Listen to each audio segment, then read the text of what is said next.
Imagine paying $180 every single month for a parking spot, only to come home at midnight after a long shift and find someone else sitting in it like they own the place. Imagine circling the block for 30 minutes, exhausted, angry, desperate, and then still ending up with a $75 parking ticket on your windshield. That was my reality, and this is the story of how my roommate and her boyfriend thought they could walk all over me until I made one phone call that changed everything. My name is Rachel Carter, and I'm 31 years old. I live in a 2-bedroom apartment in a mid-sized American city. Nothing fancy, nothing glamorous, but mine. I've worked hard for it.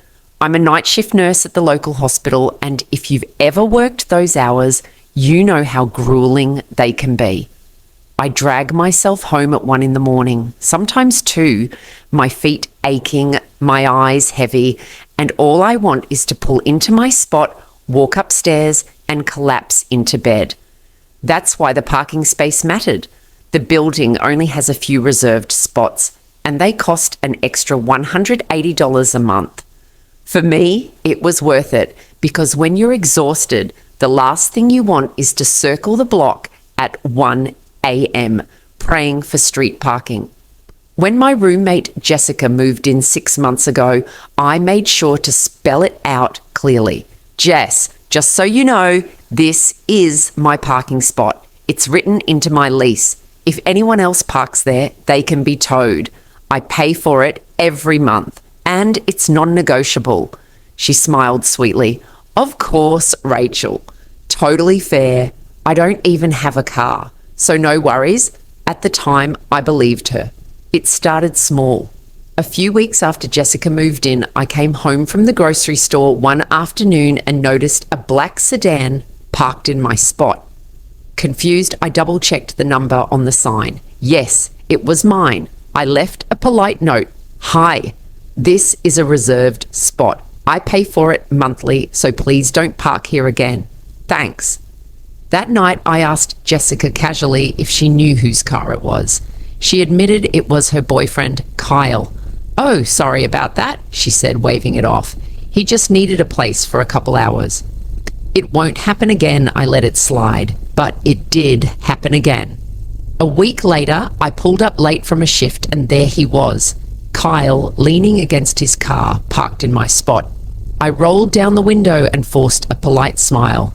Hey, Kyle, I really need you not to park there. I pay extra for that space, and I work late, so I depend on it. He smirked. Not apologetic, not embarrassed, just smug. It's only for a few hours. Chill out, I wanted to scream.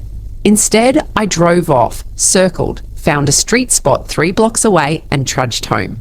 The next morning, a bright orange $75 ticket sat under my wiper. Strike 2. By the 3rd time, my patience was gone. It was a Thursday night, close to midnight. I pulled into the lot, exhausted, barely able to keep my eyes open, and there it was again. That same black sedan parked smugly in my spot. I circled for half an hour, fury boiling in my chest. My gas tank was nearly empty. My eyes were burning. And when I finally found a street spot, I ended up with another $75 ticket.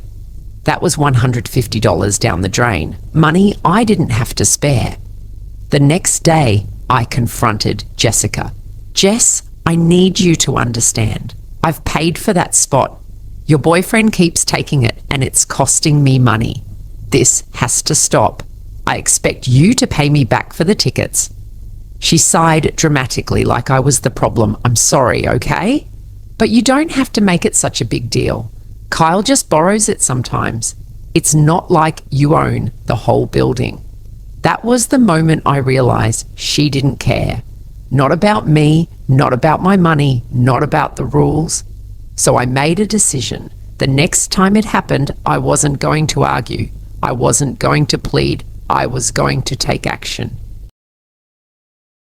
It happened the following Thursday, almost like clockwork. I came home at 1 a.m, headlights sweeping across the lot, and my stomach dropped. Kyle's car in my spot again. But this time I didn't circle the block. I didn't park on the street. I took out my phone, snapped a picture of the license plate, snapped another of the reserved sign with my apartment number on it, and then I dialed the number posted in the lobby for unauthorized vehicles. The tow truck arrived in 20 minutes. I stood by, arms crossed, watching with grim satisfaction as they hooked up Kyle's precious car and hauled it away. When it was gone, I slid into my rightful spot, locked my car, and walked upstairs with a calm I hadn't felt in weeks. I slept like a baby that night. At 2 a.m, my bedroom door burst open. Jessica stood there, wild-eyed, panicked. "Rachel, Kyle's car is gone. Did you do this?" I sat up slowly, rubbing my eyes. "Yeah, I called the tow company. I told you what would happen if he kept parking there." She exploded. "You should have called us first. You didn't have to tow him. Now it's going to cost him $275 to get it back." I stared at her, completely calm. "Jess, I did call. Multiple times. You didn't answer. Besides, I've already had to pay $150 in tickets because of him. He's lucky I didn't do this sooner." Her face turned red with fury. "You're insane. You're blackmailing us. You need to pay for the tow." I smiled coldly. "Sure, I'll split it with you right after you cover my parking tickets and next month's $180 parking fee, since you know I couldn't use the spot."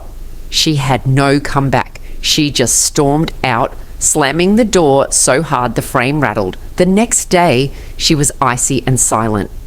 Kyle glared at me every time he came over. The tension in the apartment was suffocating. But you know what? I didn't care.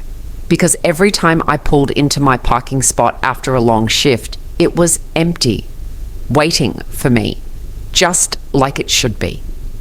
A week later, I overheard them arguing in the kitchen.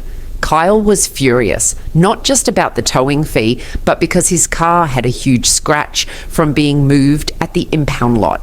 He wanted Jessica to help him pay for it. Jessica snapped back that she wasn't covering for him anymore, not after the humiliation. Their fight escalated. Voices rose, and within a month, Kyle stopped coming around. Jessica, suddenly single and bitter, avoided me like the plague. But she also stopped messing with my spot. Eventually, she moved out, couldn't afford the rent on her own, and me, I stayed. I kept my peace, my space, and my victory. Because here's the thing, sometimes people only learn when consequences hit them where it hurts. And if that means calling a tow truck at 1 a.m, so be it. So what do you think? Did I go too far by towing my roommate's boyfriend's car? Or did they finally get what they deserved? Let me know in the comments below, because I know a lot of you would have done the exact same thing. And hey, if you enjoyed this story, don't forget to like this video, subscribe to the channel, and hit the bell icon so you never miss another revenge story. Until next time, remember, sometimes karma needs a little push. If you like this story, please subscribe, like, and share it. Thanks,